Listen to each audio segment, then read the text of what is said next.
Avant de vous parler des incertitudes composées, je vous rappelle rapidement les deux sortes d'incertitudes type.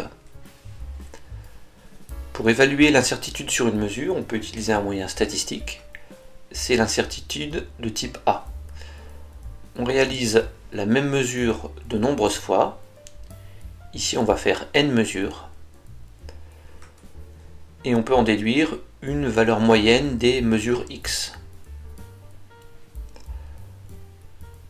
Ensuite, on peut déterminer l'écart type, puis l'incertitude type. Et en multipliant par un coefficient d'élargissement, on aboutit à une incertitude élargie sur la mesure, delta x. Lorsqu'on dispose d'une mesure unique, ce sera l'incertitude de type B. On admet en général qu'elle vaut la moitié de la graduation la plus précise. Alors parfois cette incertitude, elle est indiquée par le fabricant. Sur cette pipette, il est mentionné une tolérance de 0,060 ml. La mesure s'accompagne toujours de son incertitude et de l'unité de mesure. Alors parfois cette incertitude, delta x, elle est notée u de x. Alors, par exemple ici, la distance d vaut 13,0 plus ou moins 0,2 cm. Je rappelle que l'incertitude est habituellement arrondie à un chiffre significatif et que c'est l'incertitude qui va déterminer l'arrondi de la mesure. Ici, l'incertitude est une valeur au dixième, la mesure est donc arrondie au dixième aussi. Il arrive qu'on ne puisse pas procéder directement à une mesure, mais que la valeur recherchée soit le résultat d'un calcul. L'incertitude va dépendre alors de l'incertitude de chaque grandeur qui va constituer le calcul. Par exemple, lors d'un titrage acide-base, on peut appliquer la relation CAVA égale CBVB.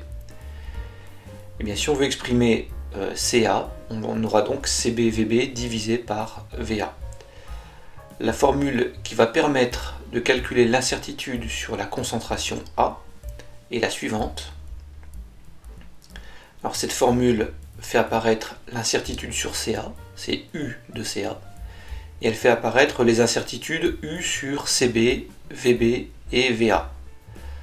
Alors c'est pas une formule à connaître, elle vous sera fournie, il suffit juste de pouvoir l'exploiter.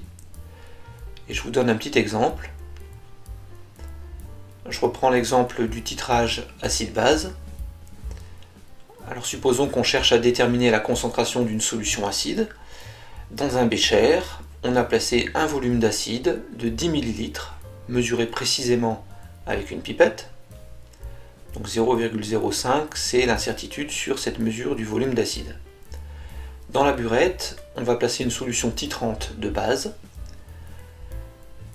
Et donc cette solution va être versée jusqu'à l'équivalence. Donc le volume de base versé à l'équivalence, c'est 12,2 ml. Avec une incertitude de 0,1 ml. On connaît la concentration de cette solution de base, 0,010. Et donc si on veut calculer la concentration en acide, on va appliquer la formule. Et donc si on remplace par les valeurs, on va obtenir une concentration en acide de 1,22 fois 10 puissance moins 2 mol par litre.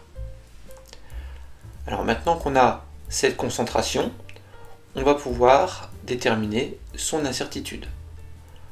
On reprend la formule donnée et on va remplacer chaque valeur dans cette relation-là. Alors si on remplace chaque valeur, on va avoir le calcul suivant. Et donc si on fait ce calcul-là, on obtient 1,22 fois 10 puissance moins 3. Alors si on arrondit à un chiffre significatif, 2 fois 10 puissance moins 3, ça c'est l'incertitude sur la concentration. La concentration en acide vaut donc 1,2 fois 10 puissance moins 2, plus ou moins 2 fois 10 puissance moins 3 mol par litre.